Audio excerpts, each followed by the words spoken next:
Here's the principle that we're talking about right here. When someone tells you something you don't want to hear, that person may not be a jerk. They may actually be a gift. You hear the play on words that I'm making because Nathan's name means gift? In other words, when somebody tells you something that you don't want to hear, that person may not necessarily be a Judas. That person may actually end up being a Nathan in your life.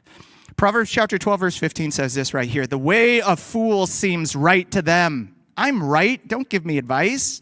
We hear it in several different forms. I'm an adult now. I'm married now. Don't you know? I have a bunch of my own children. Don't tell me what to do. I own my own business now. But listen to this. But the wise person listens to his wife. Listens to advice.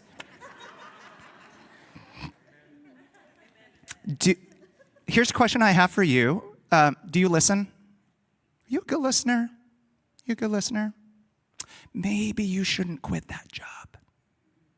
Maybe you shouldn't go back to school. Maybe you shouldn't. Or do you have a tendency to interrupt that person? I already know what you're going to say. I know. I've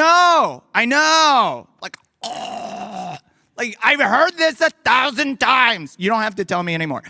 Which one do you react like? Proverbs chapter 11, verse 14 says this right here. For a lack of guidance, a nation falls, but victory is won through many advisors. For lack of guidance, a nation, a family, a life, children fall, but victory is won through many counselors. Here's something that we want to talk about, and that's this right here. Nobody wants accountability when they need it the most. Nobody wants accountability when they need it the most. Oftentimes, if we have new people at the church who have just come from a church where the pastor has had a moral failure, the first thing they want to know typically is what kind of accountability surrounds me. And I got bad news for you. That when somebody doesn't need accountability is when they're usually an open book. But when somebody actually needs accountability, guess what? They have the most to lose. They have the most to hide. And I've never seen an accountability team keep a CEO or a senior pastor from doing anything. Honestly, that's just the truth. Because here's what I want you to see. You know what the root word of that word accountability is? Can anybody tell me what the root word is? It's accounting. And unless you're a math nerd, nobody likes that. Because what you're going to find is that accounting is for numbers. Accounting is for finance. Accounting is not for human relationships, nor is it for spiritual growth. So here's what we should do. We should take that word accountability and let's just put a little spin to it, shall we? Let's call it editability. Instead of accountability, let's call it editability.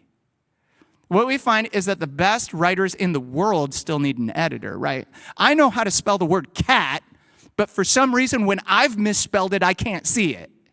So what do I need? I need an editor on my life, because what you're going to find is that editability is when I have shifted my disposition about another person and about another opinion as I have invited them to edit my life, that I've shifted my opinion about their disposition from, do you know who I am?